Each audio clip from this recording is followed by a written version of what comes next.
The capital murder sentencing phase for Hollis Daniels is expected to head into a third week now. Yeah, for the last 3 days, we've heard from witnesses that the defense has called on, hoping their testimony will convince jurors to spare their client's life. KLBK's Jaxie Pigeon was there in that downtown Lubbock courtroom for us, where we finally heard the words from the man Hollis Daniels calls Dad.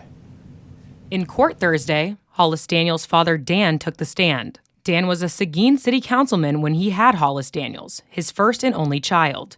A good Christian upbringing is what he and his wife Janice wanted for their son. So from kindergarten to 8th grade, Daniels went to St. James Catholic School. It would be Daniels' 8th grade year when Dan says he noticed a change in his son's lifestyle and attitude. He remembers the young teen being very hard on himself back then, and that feeling would continue into his senior year at Seguin High School, where he says his interest was waning in almost everything.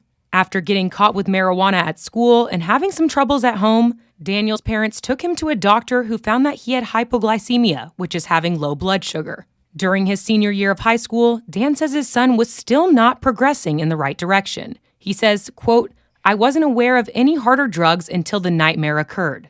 That nightmare being October 9th, 2017, when his son shot and killed Texas Tech police officer Floyd East Jr. on campus. A drug test from 3 days after the murder would reveal that Daniels had Xanax and marijuana in his system. Dr. Wilkie Wilson, an expert that studies how drugs impact the brain, testifies that the amount of the two drugs in Daniels' system was strikingly high.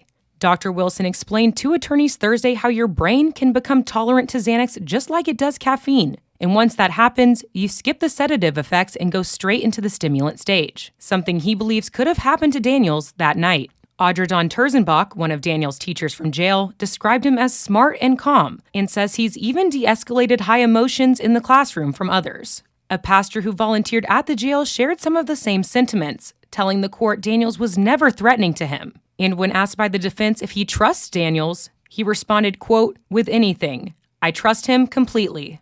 Jaxie Pigeon, KLBK News.